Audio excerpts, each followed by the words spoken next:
नमस्कार। मैं राजीव कुमार नफरत करना चाहता हूं तुमसे, इतनी नफरत कि मेरे तसव्वुर में भी लेस मात्र तुम्हारा एहसास न हो। ये लाइनें आज हमारे देश में जो राजनीतिक माहौल है और उस राजनीतिक माहौल की वजह से जो सामाजिक माहौल बन चुका है उस पर फिट बैठती हैं। आज मैं किसी खास मुद्दे पे बात नहीं करने आया हूँ, लेकिन बेहद गंभीर मुद्दे पे आपसे बातचीत करूँगा। कुछ तथ्य रखूँगा और कुछ सवाल भी छोड़ जाऊँगा। जैसा कि मैंने पहले भी कहा था कि मैं हमेशा नागरिकों की आवाज़ को उठाऊँगा और नागरिक अधिकारों पे बात करूँगा। तो आज के इस एपिसोड में भी यही होगा। आज का मेरा ये वीडियो पूरी तरह से राजनीतिक प्रोपेगेंडा और उसमें कैसे देश के लोग उलझे हुए हैं इस पे है। हम सब जानते हैं कि भारत में लोकतांत्रिक ढांचा है, उसके तहत संसदीय व्यवस्था है, अभी लोकसभा चुनाव का माहौल भी है। लोकतांत्रिक ढांचे में नागरिक का क्या महत्व होता है उस पर बात करते हैं। शायद हम सब नागरिक तो हैं, लेकिन नागरिक की तरह सोच नहीं पा रहे हैं और इसके पीछे की सबसे बड़ी वजह है भारत के लोग लंबे वक्त से एक पॉलिटिकल प्रोपेगेंडा में उलझे रहते हैं, या ये कह सकते हैं कि उनको उलझा कर रखा जाता है। चाहे रीजन जो भी हो, इस पर भी आगे चर्चा करेंगे, लेकिन ये वास्तविकता है और ये कोई नई अवधारणा नहीं है। ये जब से आज़ादी भारत को मिली उसके बाद भारत ने अपने लिए एक संविधान तैयार किया और संविधान के मुताबिक देश का शासन प्रशासन व्यवस्था चलने लगा, चुनाव होने लगा। उसके बाद से ही जैसे ही चुनाव हुआ और सत्ता के राजनीतिक दल के आधार पर सत्ता पाने के लिए राजनीतिक दलों ने शुरू से ही एक पॉलिटिकल प्रोपेगेंडा तैयार करके रखा। हाँ, ये कह सकते हैं कि कुछ पहले कम था ये प्रोपेगेंडा जिसमें आम लोग उलझे रहते थे, अब ये माहौल ज़्यादा हो गया है, लेकिन कम पहले भी था। पहले भी पॉलिटिकल प्रोपेगेंडा रहता था, लेकिन अब क्या हो गया, एक सीमित मात्रा में पहले लोग उस पर ध्यान देते थे, उलझते थे। अब हमेशा ही देश के कॉमन पीपुल, आम नागरिक पॉलिटिकल प्रोपेगेंडा में उलझे रहते हैं। आगे बढ़ने से पहले सबसे बात करता हूं कि नागरिक एक डेमोक्रेटिक ढांचा में नागरिक से ऊपर कोई नहीं होता। ये महत्व, नागरिकों के महत्व को समझना चाहिए। सिर्फ सिटीजन होना किसी कंट्री के लिए महत्वपूर्ण नहीं है, सिटीजन की तरह व्यवहार करना भी कंट्री के लिए महत्वपूर्ण है, किसी भी देश के लिए बेहद महत्वपूर्ण है। सिटीजनशिप होता क्या है, नागरिक होने के मायने क्या हैं, नागरिक की तरह सोचना, ये सबसे इंपॉर्टेंट है। जब हम ब्रिटिश हुकूमत के गुलामी में थे तो सबसे ज़्यादा क्या दिक्कत थी, हर तरह की समस्या थी, लेकिन सबसे महत्वपूर्ण समस्या थी हमें सोचने की आज़ादी नहीं थी, हमें बोलने की आज़ादी नहीं थी, हमें अपने हिसाब से काम करने की आज़ादी नहीं थी। और जब आज़ाद हुए और संवैधानिक ढांचा लागू हुआ अपने देश में, तो सबसे ज़्यादा महत्व उस संविधान में नागरिक अधिकारों को दिया गया, संवैधानिक अधिकारों को दिया गया। एक बात सबको अच्छे से समझ लेना चाहिए, नागरिक से सर्वोपरि इस देश में कोई नहीं हो सकता है। संविधान ने इसको तय किया है और इससे छेड़छाड़ कोई नहीं कर सकता है। चाहे प्रियम्बल हो संविधान का या संविधान का बाकी हिस्सा, हर जगह नागरिक अधिकारों के महत्व को रेखांकित किया गया है। और इसी के आधार पर चाहे सरकार की संकल्पना हो, जुडिशरी की संकल्पना हो, या विधायिका जिसमें कि संसद विधानमंडल की संकल्पना हो, सबकी संकल्पना नागरिक आधारित है। नागरिक से ऊपर कोई नहीं है, ये चीज भारत के लोगों को समझना होगा। न सांसद, न मंत्री, न प्रधानमंत्री, न राष्ट्रपति, न संसद, न जुडिशियरी, न चीफ जस्टिस ऑफ इंडिया या और भी कुछ भी, सब नागरिकों के कल्याण के लिए बने हुए हैं। ये सब चीज कॉमन पीपुल के लिए। तो लेकिन 76 साल से ऊपर हो गया आजादी को, संविधान को लागे हुए भी 73 साल हो गया, फिर भी पॉलिटिकल प्रोपेगेंडा में उलझकर हम लोग ऐसे हो गए हैं कि कॉमन पीपुल की स्थिति आज भी 76 साल बाद भी दयनीय है। 70 से 80% कॉमन पीपुल, देश के नागरिक, बेहद दयनीय स्थिति में जीने को मजबूर हैं। आखिर क्यों ऐसा हुआ? इसका सबसे बड़ा कारण पॉलिटिकल प्रोपेगेंडा है, और जो अब चरम पे पहुंच चुका है। कैसे मैं स्पष्ट करूंगा? जैसे ही चुनाव की सिस्टम, भारत में चुनाव का सिस्टम शुरू होता है, एक पैटर्न शुरू होता है। शुरुआत होता है कि देश के लोगों को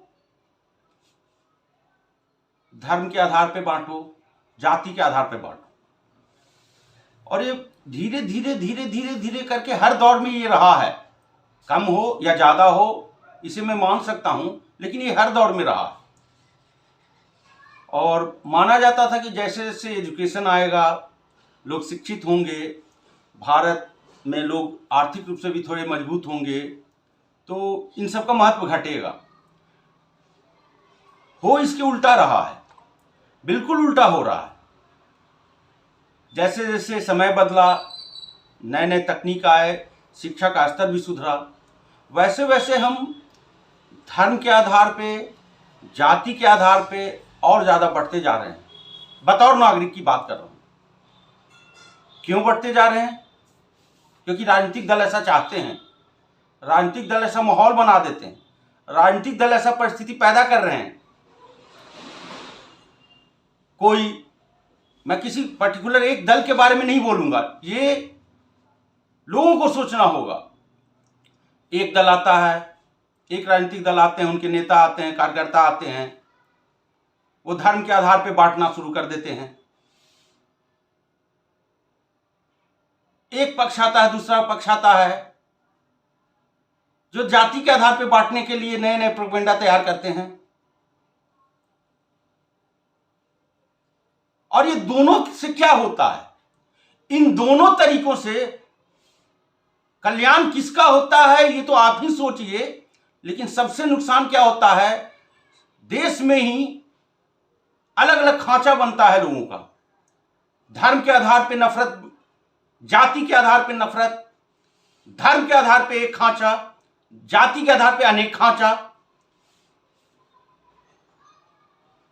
क्या भारत में संसदीय व्यवस्था इसलिए लागू किया गया था कि जैसे जैसे हम विकासशील होंगे, पढ़ेंगे, लिखेंगे, सोचने समझने की शक्ति बढ़ेगी, तो धर्म और जाति में और उलझेंगे? क्या इसका जवाब हां होना चाहिए? बिल्कुल नहीं होना चाहिए। लेकिन है, आप गौर से सोचें, हर नागरिक, कॉमन पीपल की क्या स्थिति है अभी? देश के 70 से 80% कॉमन पीपल बेहद दयनीय स्थिति में हैं। अच्छे अच्छे आंकड़े सिर्फ पेश कर देना, इकोनॉमिक, आर्थिक आंकड़े, उससे वास्तविकता नहीं बदल जाएगी। एक समय होता था, अब स्थिति और बिगड़ गई है। कैसे? पहले धर्म के आधार पर बंटवारा होता था, धर्म के आधार पर नफरत फैलाया जाता था, जाति के आधार पर नफरत फैलाया जाता था, जाति के आधार पर बंटवारा होता था, और अब दलगत आधार पर बंटवारा कर दिया गया कॉमन पीपल का, अस्थायी रूप से, परमानेंट। ये किसने किया? पॉलिटिकल प्रोपेगेंडा इसका जिम्मेवार है। आज कॉमन पीपल, आम आदमी, आम लोग, आम जनता जो पहले से ही धर्म और जाति में बटी हुई थी, ऐसी स्थिति पैदा हो गई कि पॉलिटिकली भी बट चुके हैं और बहुत बुरी तरह से बटे हुए हैं। हर घर में लोग बटे हुए हैं। पहले बंटवारा होता था कब? चुनाव के समय। हो सकता है मां अलग दे, बाप अलग दे, बेटा अलग दे, बहन अलग दे वोट, इसमें कोई बुराई नहीं है। अब परमानेंट स्थिति बनी हुई है, हर घर में ये स्थिति है, दोस्त दोस्त में स्थिति है।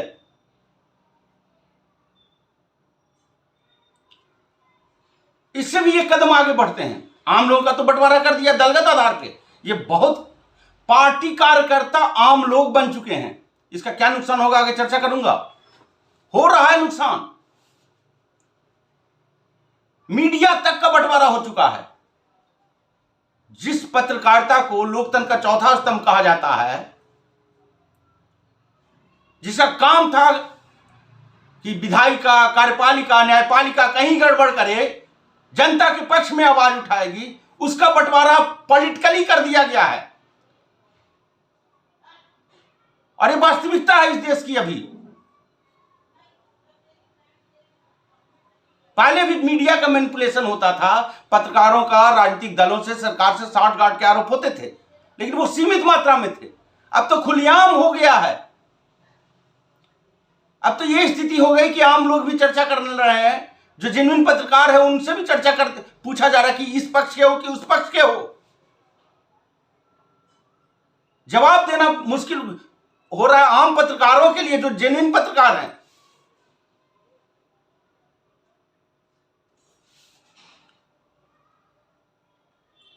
धर्म के आधार पे आपने बांट दिया, जाति के आधार पे आपने बांट दिया, दलगत आधार पे परमानेंट आम लोगों, कॉमन पीपल को कार्यकर्ता बना के छोड़ दिया घर बैठे बैठे। मीडिया का बंटवारा कर दिया दलगत आधार पे पॉलिटिकली। आज कुछ भी आप लिखो, कुछ भी बोलो, पत्रकार होने के नाते तुरंत तमगा लगता है कि ये कांग्रेस का है, कि ये बीजेपी का है, कि ये समाजवादी पार्टी का है, कि ये डीएमके का है, कि ये वाईएसआर कांग्रेस का है, कि ये तृणमूल कांग्रेस का है। ये माहौल आखिर बना क्यों? इसका जिम्मेवार कौन है? ये पॉलिटिकल प्रोपेगेंडा का ही हिस्सा है। आगे बात करते हैं। इसी पॉलिटिकल प्रोपेगेंडा के तहत सेलेक्टिव अप्रोच का कॉन्सेप्ट अपनाते हैं राजनीतिक दल, उनके नेता, चाहे सत्ता में हो या विपक्ष में हो। एक उदाहरण देता हूं। जब इनकी बिरादरी पे आती है तो वो तूफान, राजनीतिक तूफान आता है देश में।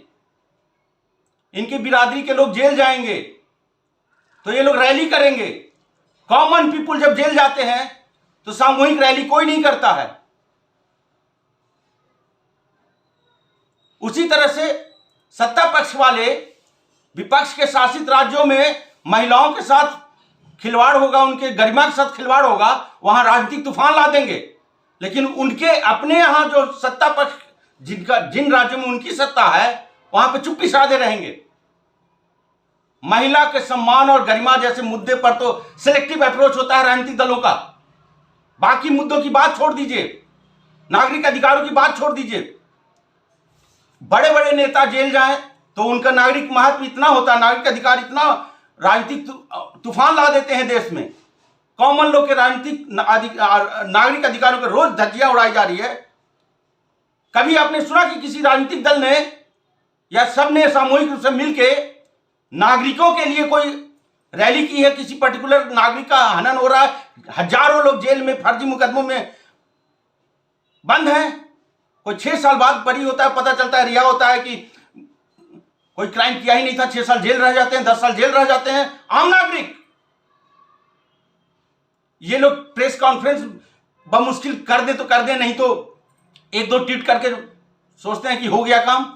लेकिन ये इनकी बिरादरी का किसी के साथ ऐसा काम होता है तो पूरा तूफान आता है, राजनीतिक तूफान, सब लोग देखते हैं। महिलाओं के सम्मान के साथ मणिपुर में जब होगा तो यही सत्ता में, जो केंद्र की सत्ता में, जिनका पूरा निर्धारण करना, पूरे देश की रक्षा करना है, देश के हर महिला की रक्षा करना, खामोश रहेंगे। यही पश्चिम बंगाल में होगा तो राजनीतिक तूफान आएगा। अरे महिलाओं की गरिमा का मुद्दा सिलेक्टिव अप्रोच का मुद्दा है क्या? यही मणिपुर के मुद्दे को कांग्रेस या कोई और खूब उछालेगी। और राजस्थान 4 साल लगातार बता रहा हूं, 4 साल लगातार 2022 तक, और तब कांग्रेस की सरकार थी राजस्थान में, सबसे ज्यादा बलात्कार वहां होता था, नंबर 1 थे वो इस मामले में। लेकिन सारे कांग्रेस के नेता कभी इसके लिए रैली किए? नहीं किए। हर दल, हर राजनीतिक पार्टी, चाहे इधर के हो चाहे उधर के हो, महिला सुरक्षा जैसे मुद्दे पे, महिला गरिमा जैसे मुद्दे पे भी सिलेक्टिव अप्रोच अपनाए रहते हैं।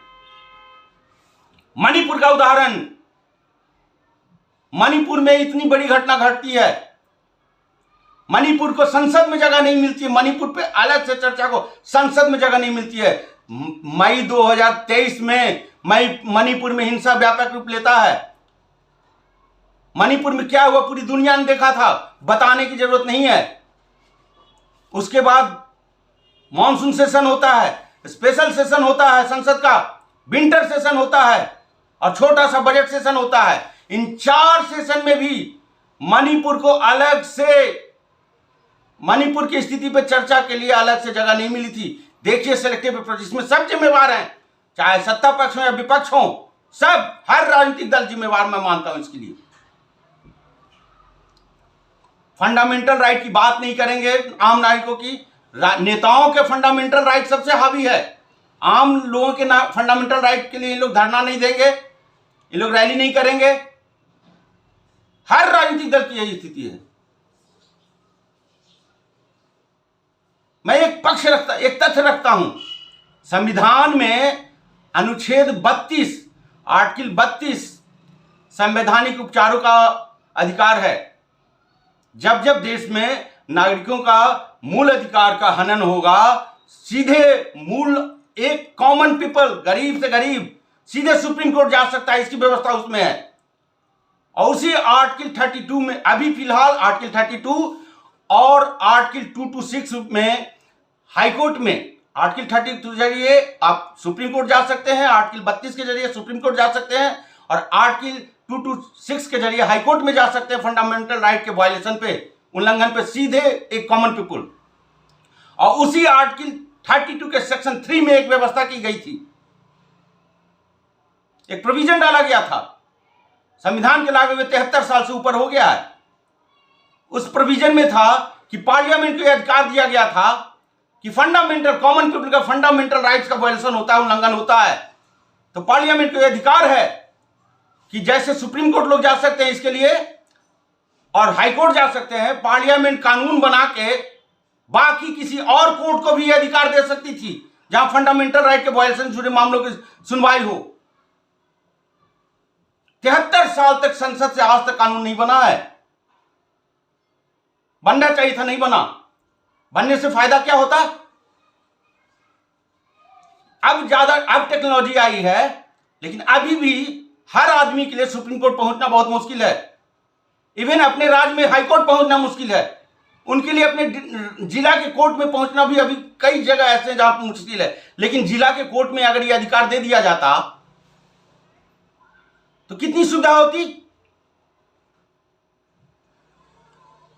इसके विपक्ष में तर्क देंगे कि इंफ्रास्ट्रक्चर नहीं है। अरे क्यों नहीं 76 साल में बनाया इंफ्रास्ट्रक्चर? कर क्या रहे हैं? कोरोना भूल गए? आज बात लोकसभा चुनाव हो रहा है, बात होनी चाहिए थे, सब लोग भूल गए। 1 साल, दोनों फेज मिलाकर 1 से 1.25 साल के बीच में नागरिकों ने नागरिकों की मदद की थी। पब्लिक हेल्थ सिस्टम का क्या असर हुआ था, आज नाम लेने वाला नहीं है कि पब्लिक हेल्थ सिस्टम पे चुनाव में बात हो जाए। बात इस पे होनी चाहिए, लेकिन गायब है मुद्दा। चुनाव में आम जनता के सवाल और मुद्दे सब गायब हैं। राजनीति का मीडिया विमर्श से आम जनता के मुद्दे गायब हैं। दिखावा के लिए बीच बीच में आते हैं। मेन मीडिया की बात कर रहा हूं, पॉलिटिकल प्रोपेगेंडा में गायब हैं, मेन स्ट्रीम मीडिया में गायब हैं। इन लोगों ने पत्रकारिता को बना दिया है राजनीतिक बयानबाजी, आरोप प्रत्यारोप, तू मैं। एक नेता ने ये कहा तो आपने क्या कह दिया, उन्होंने आपके बारे में ये कहा तो आपका क्या कहना है, इसको पत्रकारिता बना दिया है। अरे 4 साल 5 साढ़े 4 साल तो ये चलता है। चुनाव के समय तो जनता के मुद्दों को महत्व दिया जाना चाहिए, नहीं, गायब है। आम लोग के चेहरे गायब हैं, आम लोग की आवाज गायब हैं, कॉमन पीपल के चेहरे बिल्कुल गायब हैं, बिल्कुल गायब हैं। एक और प्रोपेगेंडा बताता हूं, इसमें सबकी गलती है, सारे पॉलिटिकल सिस्टम की गलती है। पढ़े लिखे लोगों का महत्व घट रहा है, क्यों? और गलत जानकारी अफवाह फैलाने वालों का महत्व बढ़ रहा है। सोचिएगा, एक आम नागरिक होने के नाते दलगत आस्था जुड़ाव को साइड में रखिए और सोचिए। बड़े बड़े मीडिया संस्थान उल जुलूल जानकारी देने वाले को 1-1 घंटा, आधा घंटा तक नेशनल टीवी पे बैठाते हैं। सोचते हैं चुनाव के समय में किसको बैठाना चाहिए? नेताओं को। लगातार तो उन्हीं की सुनती है नेता, मंत्रियों की सुनती है, प्रधानमंत्री की सुनती है, विपक्ष के नेताओं को सुनती है। चुनाव समय है, आम जनता को सुने, नेता लोग सुने आम जनता को। इस पे सोचिए, क्यों नहीं हो पाया अब तक ये सिस्टम? 76 साल 75 साल 74 साल में हम लोग क्यों नहीं बना पाए? क्यों? क्योंकि बतौर नागरिक हम लोग नागरिक की तरह सोचते ही नहीं है। अब तो दलगत आधार पे बट गए हैं कॉमन पीपल भी, जिसके पास खाने को रोटी नहीं है, जिसके पास सोने को छत नहीं है, वो भी तर्क देके पॉलिटिकल पार्टियों को बचाने में लगे हुए हैं। ये मुद्दा नहीं उठा रहे, फॉरवर्ड खेल रहे हैं ऊट पटांग मैसेज को। अरे जब फॉरवर्ड ही खेलना है, अपनी समस्याओं को फॉरवर्ड कीजिए, अपने मुद्दों को फॉरवर्ड कीजिए जो जहां है, कॉमन पीपल के मुद्दे को, कॉमन पीपल के समस्याओं को। डिजिटल सदी आ गया है, अभी भी धर्म और जाति की राजनीति में हम लोग उलझे हुए हैं, उलझाया जा रहा है और उलझे हुए हैं।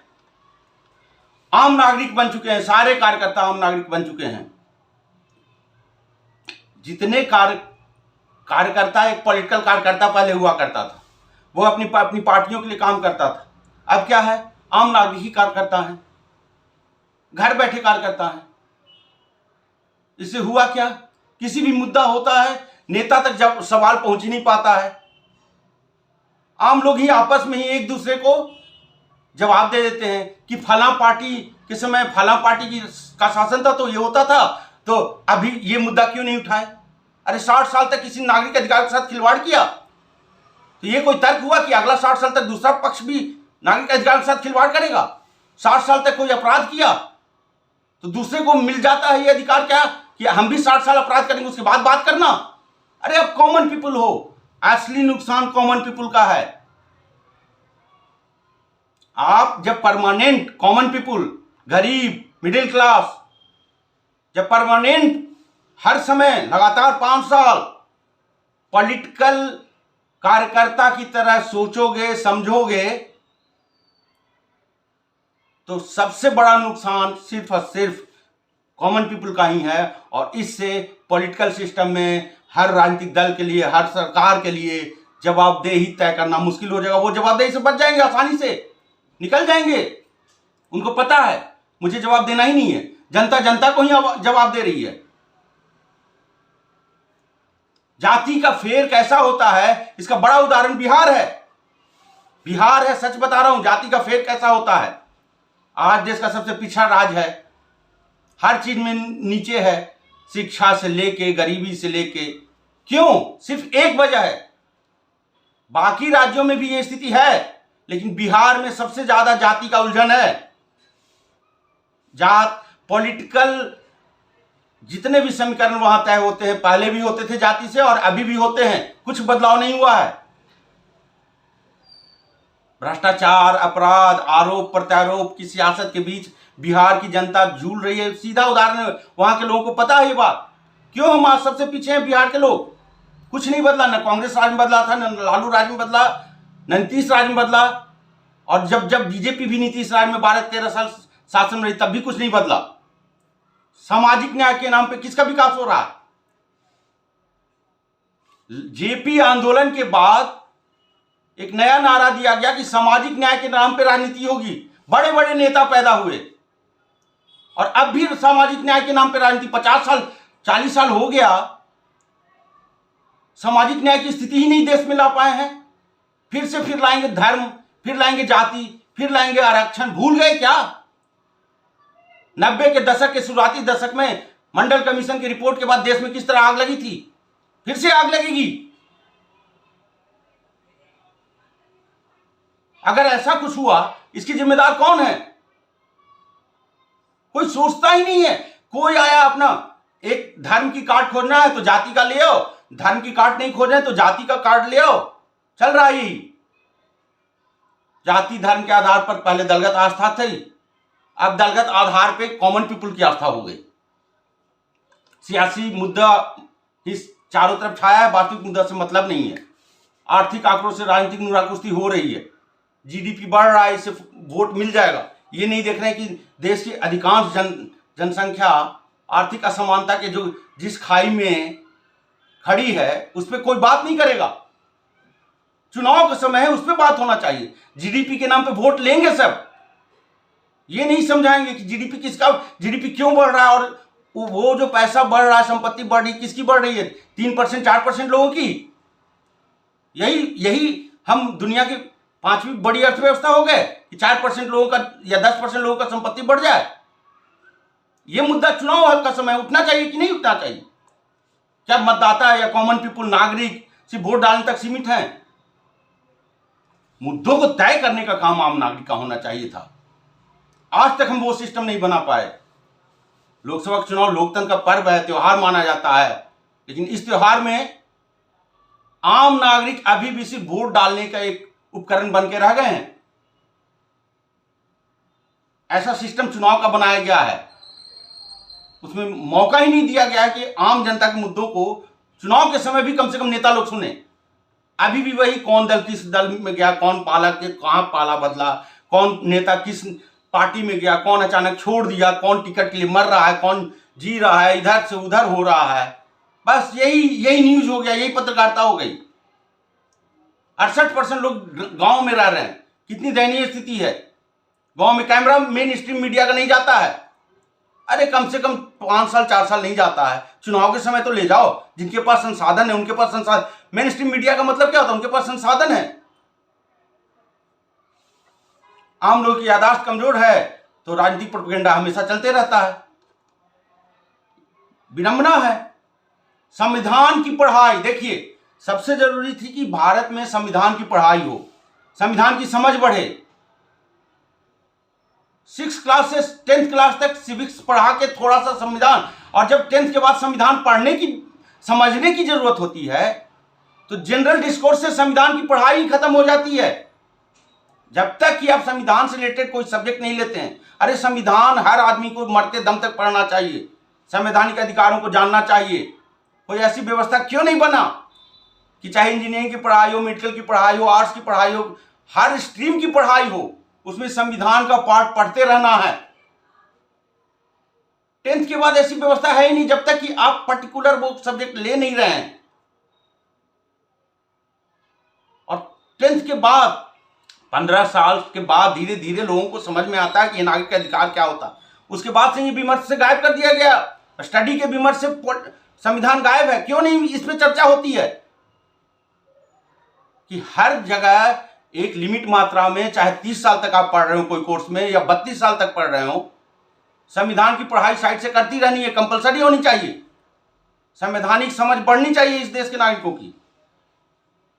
और अगर ऐसा नहीं होगा तो एक चीज याद रखिए, सामाजिक न्याय की लड़ाई लड़ने वाले चंद परिवार बड़े नाम वो बहुत ताकतवर हो चुके हैं पॉलिटिकली, इकोनॉमिकली। हवाई जहाज से, हेलीकॉप्टर से घूमते हैं, उनको रत्ती भर भी मतलब नहीं है। जब उनको सत्ता नहीं मिल पाती है तो उनको दिखाई देते हैं कॉमन मैन के नागरिक, और बस भाषण तक।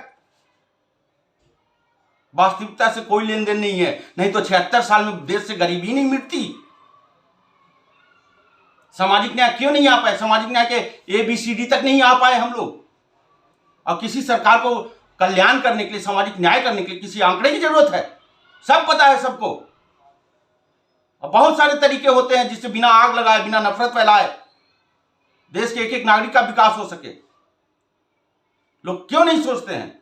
सवाल ही पूछना, क्योंकि आम नागरिक सवाल पूछना भूल चुके हैं। आम नागरिक अब और स्थिति बुरी हो गई है। अब आम नागरिक भी पार्टी कार्य करता है, हर नागरिक पार्टी कार्य करता है परमानेंट। सब राजनीतिक दलों को पता है कि जाति का समीकरण बनाओ, धर्म का समीकरण बनाओ, और जनता तो अब पॉलिटिकली बढ़ ही चुकी है। परमानेंट चिंता नहीं करना है, बस समीकरण को बिठाओ धर्म से, जाति से, और पॉलिटिकली कैसे इधर उधर लोगों को डोलते रखो, बस काम चलते रहेगा।